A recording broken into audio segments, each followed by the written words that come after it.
Ladies and gentlemen, we present for your delectation and delight an exotic apparition stolen from faraway land. I present to you the Cultural Christian! I call myself a cultural Christian.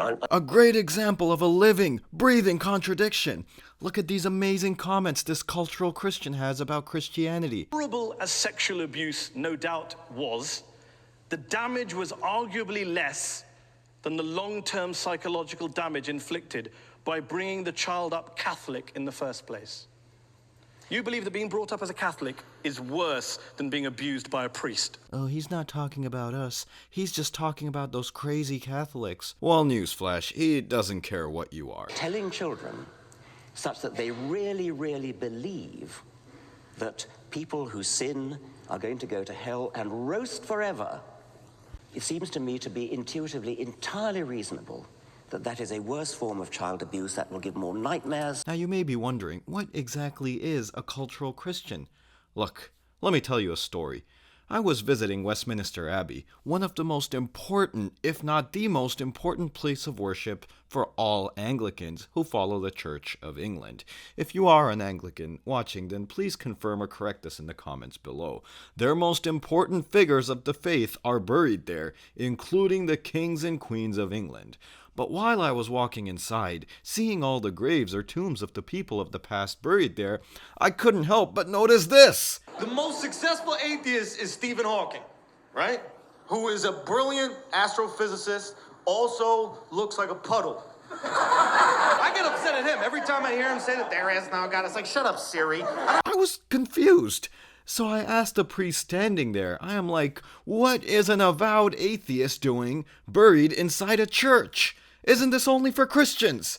Anglicans in particular. He responds with, well, he was a cultural Christian, wasn't he? What? No! Am I missing something here? Because that doesn't make any sense.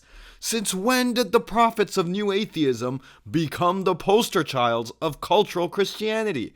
You can't identify as a Christian if you don't believe in the core elements of it. This is religion, not your gender. I like the phrase, you're a cultural Christian. I think I'm a bit more than a cultural Christian. Good for the Christians that they have someone faithful like this to represent them against Dawkins. Wait, who is she again? La hawla wa la quwwata illa billah. Brother, what's that? Do I believe that Jesus rose from the dead? I mean, you're really putting me on the spot. I would like to believe he did. Yes, I mentioned the resurrection. Different. You believe that his mother was a virgin? Well, maybe that was a mistranslation of... Well, that's biologically impossible, isn't it? Hey, come closer. That's why it's called a miracle.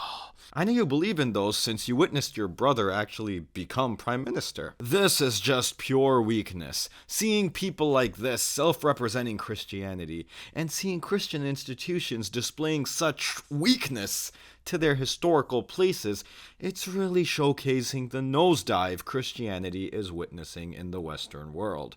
And it's not great, honestly, it's just sad. Now, to be fair, it's not like Dawkins changed his mind. He was calling himself a cultural Christian even a decade ago. I'm not one of those who wants to stop Christian traditions. This is historically a Christian country. I'm a cultural Christian, the same way as many of my friends call themselves cultural Jews or cultural Muslims. So yes, I love singing carols along with everybody else. I'm not one of those who wants to purge our society of our Christian history. The problem is that this just doesn't make any sense. You can't have the hymns and the cathedrals and the churches. Whoa. Who the heck put that in there? You can't have the hymns and the cathedrals without any belief. It's like saying, let's have some biryani without the rice. Let's play football without the ball. Let's watch David Wood without a brain. Well, yeah, actually, I would advise that. So why is Dawkins clinging on to this cultural Christian title that doesn't make any sense? Well, I must say I was slightly horrified to hear that Ramadan is being promoted instead. If I had to choose between Christianity and Islam, I choose Christianity every single time. I mean, it seems to me to be a fundamentally decent religion in a way that I think Islam is not. How is he going to listen to you about the Quran when he says he doesn't believe in God? So, these people you're talking about, this Westerner, whoever he is, whether American or British, he is still a Christian subconsciously at the back of his mind. Because as soon as a fight starts between the Muslim and the Christian, he will take the Christian side. Why? He is still a Christian subconsciously. Ah, Sheikh, how wise you were. May Allah bless you with Jannah. Oi, Dawkins. Why are you crying about Islam right now? And why are you crying about the de-Christianization of the West? You played a vital role in turning Christianity into a joke in the last decade and a half. Mock them, ridicule them. You've waned a lot in popularity, but there used to be a time in the early 2010s where any video of yours had a 99% like to dislike ratio, and any attempt by Christians to even nicely respond to your claims would trigger all your fanboys in the comments section. You reap what you sow. You can't have your cake and eat it. What is this? Why would you do that? Oh my God, that's right. That's rather an embarrassing story.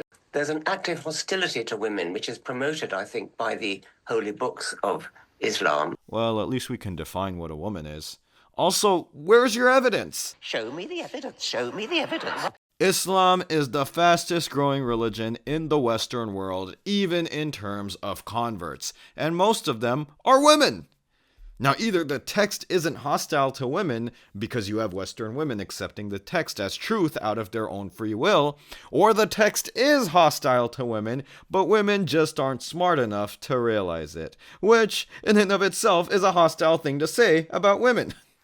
Also, didn't you sing a different tune 10 years ago? The God of the Old Testament is a petty, unjust, unforgiving control freak, a vindictive, bloodthirsty ethnic cleanser, a misogynistic, homophobic, racist, infanticidal, genocidal, filicidal, pestilential, megalomaniacal, sadomasochistic, capricious, malevolent bully.